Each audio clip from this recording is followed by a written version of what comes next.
예, 저희가 오늘 함께 어제에 이어서 이제 두 번째 제사를 함께 나누게 됩니다. 어제 함께 나눈 것은 번제였죠. burnt offering.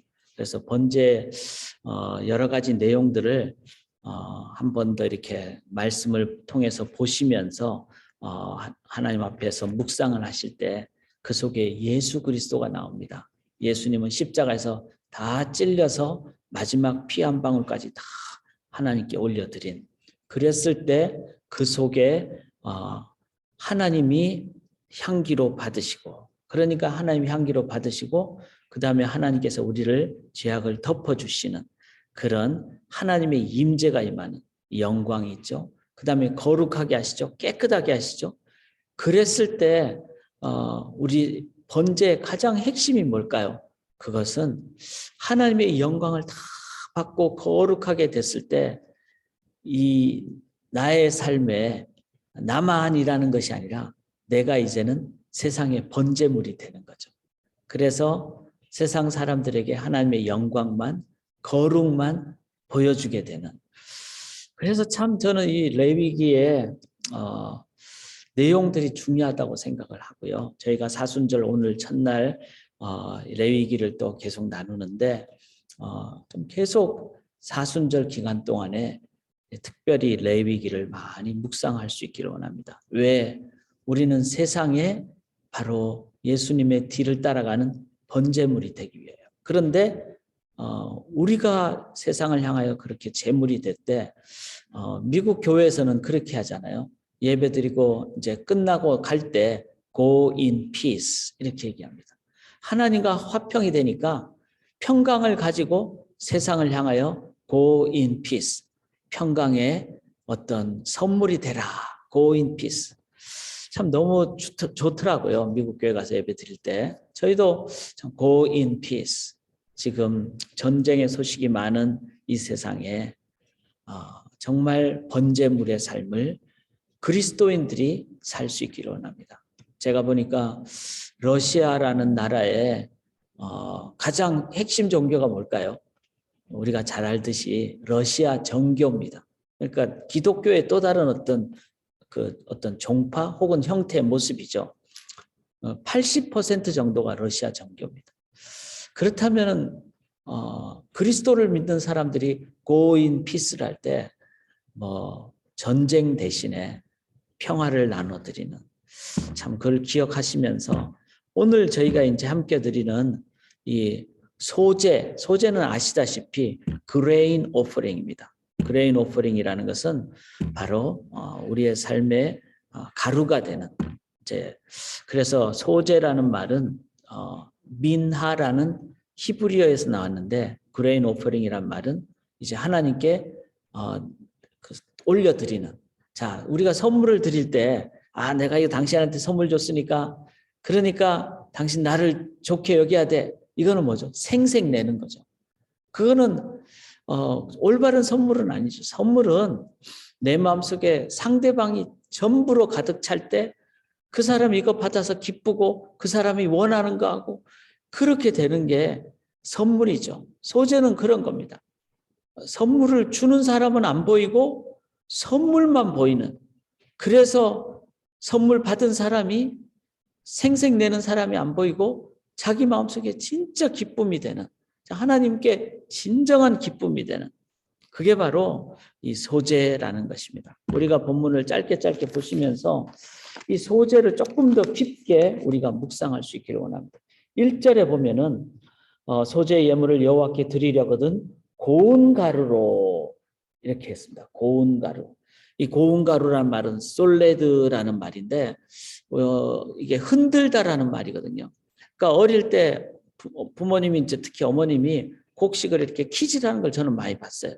그러면은 이렇게 하면은 겨는 날아가고 그 다음에 무거운 것은 저쪽 그 큰 키에 이제 앞쪽으로 되고, 자 이렇게 하다 보면은 고운 가루만 안쪽으로 남는 걸 제가 보게 됩니다. 그래서 이제 고운 가루만 그것만 이렇게 해서 이제 뭘 만드시는, 이렇게 흔들다라는 말은 고운 가루만 골라내는 겁니다. 즉 곱다는 말은 뭐죠? 완전히 깨어지는 것을 얘기하죠. 드러나지 않고. 그래서 나의 어떤 사람의 생각이나 사람의 모습이나 나의 걱정이나 불안이나 또 나의 자존심이나 고집이 완전히 보이지 않는, 깨어진, 하나님께 올려드릴 때 나의 어떤 내 영광을 위해서 하는 것이 아니라 하나님만 드러나고 나는 보이지 않는데 가루가 올려드려지는 그런 헌신만 있는. 그래서 소재의 첫 번째는 고운 가루다. 그 다음에 여기 또 보시면은 고운 가루를 예물로 삼아 그 위에 무엇을 붓고 기름을 붓고, 기름을 이제 올리브 기름을 얘기하거든요. 당시에 많은 올리브 기름. 이거는 뭐죠? 성령으로 덮어지는. 그래서 그 소재가 가루가 이제 떡으로 되기 위해서는 이렇게 기름으로 범벅이 돼야 되겠죠. 반죽이 돼야 되겠죠. 근데 성령으로. 그래서 우리가 매 순간 사랑과 희락과 화평과 오래 참음과 자비와 양성과 충성과 온유와 절제, 성령의 열매가 내 속에 있는지를 늘 돌아보면서 성령을 구하고 성령으로 인도함 받을 때, 저는 이 9가지 자주 말씀드리지만 하나라도 없으면은, 이 9가지 열매 중에 하나라도 없으면은 뭔가 맛을 잃은, 뭔가 2% 부족한, 그래서 항상 아쉬운. 그러나 성령의 열매는 9가지가 하나의 열매, 성령으로는 온전히 맺어진다. 그랬을 때 이 고운 가루가 온전한 반죽이 되고 하나님께 올려드려집니다. 거기에 기름을 붓고 또 1절에 보면 뭐죠? 그 위에 유향을 놓아 이랬습니다. 고급 향료를 얘기하죠. 바로 유향이라는 말은 하나님께 내 마음 다 순수하게 드립니다. 순수하게. 그래서 이 순수하게 드린다는 말은 뭐죠? 순종이죠. 순종. 하나님께 내가 드러나는 것이 아니라 하나님의 은혜가 감사해서 드리게 되는. 우리가 믿음과 행함은 동일한 것이라고 야고보서 얘기를 하죠. 행함이 없는 믿음은 거짓되다 그랬는데 그게 왜 행함이 될까요? 하나님의 은혜를 생각하면은 감사가 안 나올 수가 없죠. 하나님의 은혜를 생각하면 교만할 수가 없죠. 하나님의 은혜가 우리 속에 있으면은 우리를 드러낼 수가 없죠. 나는 완전히 죽어 없어질 몸인데 나를 대신해서 살려주셨기 때문에. 그러니까 당연히 감사의 행함, 겸손함의 행함, 고마움의 헌신, 행함이 저절로 드러날 수밖에 없습니다. 믿음과 행함은 같이 갈 수밖에 없는 거죠. 그래서 그런 의미의 고급 향로, 즉 순수한 순종, 실천, 바로 유향으로 우리의 삶이 덮어지기를 원합니다. 자, 2절을 보시면은 아론의 자손 제사장들에게로 가져갈 것이요 제사장은 그 고운 가루 한 웅큼과 기름과 그 모든 유향을 가져다가 1절 했던 것이 반복이 되죠. 그 다음에 뭐죠? 기념물로 제단 위에 불사른다. 기념물로. 이 기념물이라는 말은 자칼이라는 말인데 이 말은 기념물은 뭐죠? 기억되는 거잖아요. 우리가 기념품을 살면은 여행 갔던 그곳이 좋았고 추억이 좋고 기억되고 좀 아름답고 이런 거잖아요. 하나님께 기념품이 된다는 겁니다. 하나님이 이 소재물을 보시면서 그 소재물 자체보다 드리는 사람의 마음, 드리는 사람을 향한 하나님의 사랑, 그 사람이 가진 마음의 순종 보시면서 기뻐한다는 거죠. 그래서 우리가 소재물로 드릴 때 나는 봉사했다, 나는 내 할 일 다 했다, 이게 아니라 바로 그 자체가 봉사가 예배죠. 하나님이 기념하시기 때문에, 기억하시기 때문에, 기뻐하시기 때문에. 자, 여기 또 2절을 보시면은 기념물로 제단 위에서 이제 이렇게 빵으로 떡으로 만든 이 기념물을 제단 위에서 어떻게 하죠? 불사른다 그랬습니다. 불사른다는 말은 올려드리고 태워드리고, 그래서 자신의 모든 열정과 사랑을 하나님께 올려드리는 이 헌신. 삶 중에서 가장 귀한 삶이 헌신입니다. 헌신이 있기에 구원이 일어났고 헌신이 있기에 교회는 앞으로도 계속될 것입니다. 왜냐하면 주님의 헌신 때문에 생긴 것이 교회이기 때문에. 그렇죠. 피터 드러크라는 경영학자가 세상에서 제일 이해할 수 없는 기관이 교회라 그랬습니다. 그분은 경영학자이기 때문에 이익이 남는 곳이 사람들이 모이는데 교회는 이익이 없는 곳이잖아요. 와서 자기 돈을 바치고 자기 몸을 헌신하고 이익이 없어요.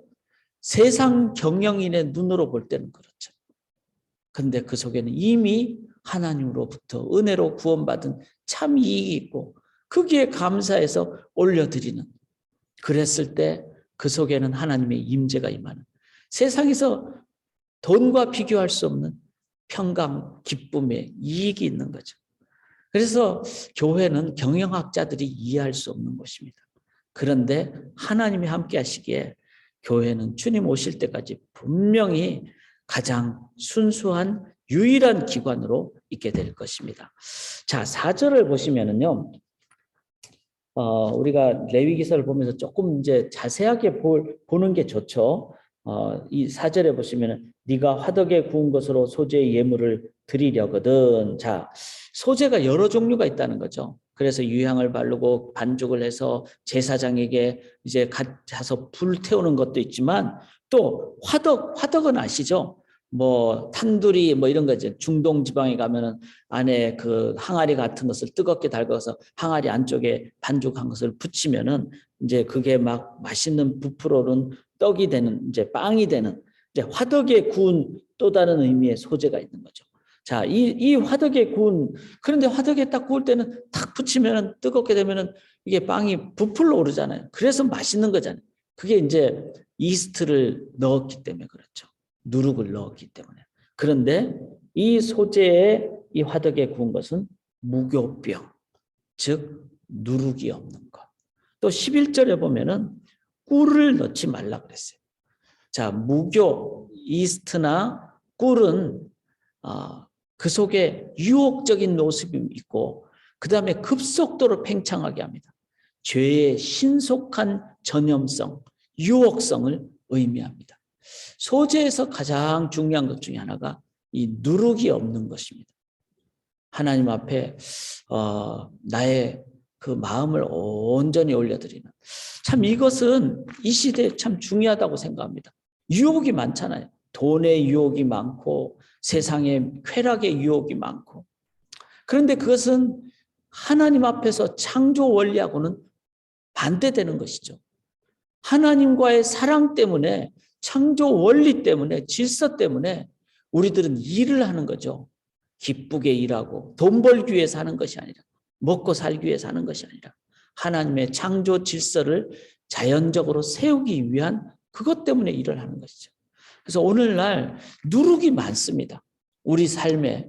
그래서 모든 누룩을 제거하는, 꿀을 제거하는, 이 꿀은 죄의 전염성을 얘기하죠. 그런 의미로 누룩과 꿀을 제거하는, 특별히 사순절 기간 동안에 우리가 훈련을 해야 됩니다. 내 삶에 누룩이 뭐가 있는가. 저는 우리 청년들한테 자주 얘기합니다. 세상적인 배우자 기준을 삼는 것은 다 외모가 너무 강조가 됩니다. 외모가 우리가 무시해서는 안 되지만 그것이 1순위가 되는 것은 누룩입니다. 하나님의 형상으로 사람을 볼 때 외모가 아니라 하나님의 그 마음으로 대하면요, 그 속에 진정한 진심의 마음을 서로 나누게 되는 거죠. 이렇게 해야 결혼도 제대로 하는 거죠. 그렇지 않으면은 자꾸 결혼한 다음에 또 딴 사람 이렇게 될 수밖에 없죠. 죄의 그 전염성을 기억하시면서 사순절 기간 동안에 나의 삶의 누룩을 제거한 10절을 보시면은 또 다른 의미의 이제 그 뭐 7절에 네가 남비의 것으로 소재를 드리려거든 이렇게 나오고, 이런 부분도 이제 소재의 여러 종류가 있다는 것을 기억하시되 10절에 여호와의 화제물 중에 지극히 거룩한 것이라. 지극히 거룩한 것. 즉 제사장들에게 드리는 이 부분은 하나님께 구별되는 것이다.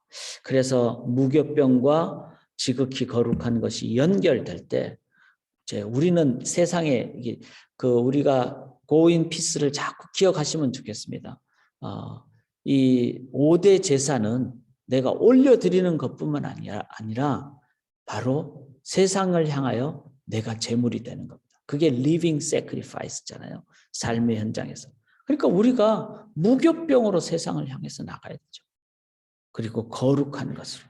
그래서 이것을 조금 더 표현한 것이 13절에 소재물에 소금을 치라 그랬습니다. 소금이라는 것은 변하지 않는 걸 얘기합니다. 부패를 방지하는 것을 얘기하죠. 소금이 있으므로 썩지 않게 되는 거죠. 교회가 성도가 세상에 소금이 될 때 그때 세상은 부패가 일어나지 않는다는 겁니다.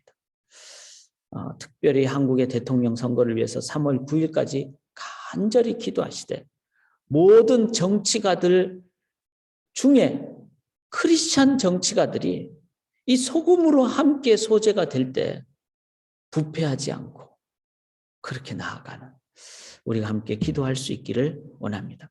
14절에 보시면은 너는 첫 이삭의 소재를 여호와께 드리거든 이렇게 나오죠. 자, 소재는 곡식을 빻아 만든 거니까 그 중에서도 첫 이삭, 첫 건 뭐죠? 최고의 것, 소중한 것, 가장 기쁜 것, 최고의 것을 소중한 것을 하나님께 드리는 헌신. 그래서 사랑하는 여러분, 첫 시간을 이 새 아침 기도회 때 올려드리는 것은 저는 참 중요하고 귀하다고 생각합니다. 우리의 잠을 하나님께도 정말 헌신으로 올려드리고.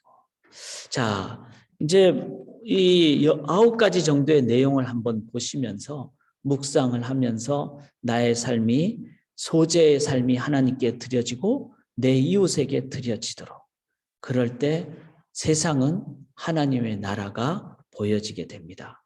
특별히 여러분들이 2장을 다시 한번 읽으시면 아까 제가 말씀드렸듯이 제사장에게 떡으로 주는 것도 있고 화덕에 구운 것도 있고 그 다음에 7절에 보면 남비의 것으로 소재를 드리는 경우도 있습니다. 이 남비할 때는 고운 가루와 기름만 섞어서 드리도 된다 그랬어요.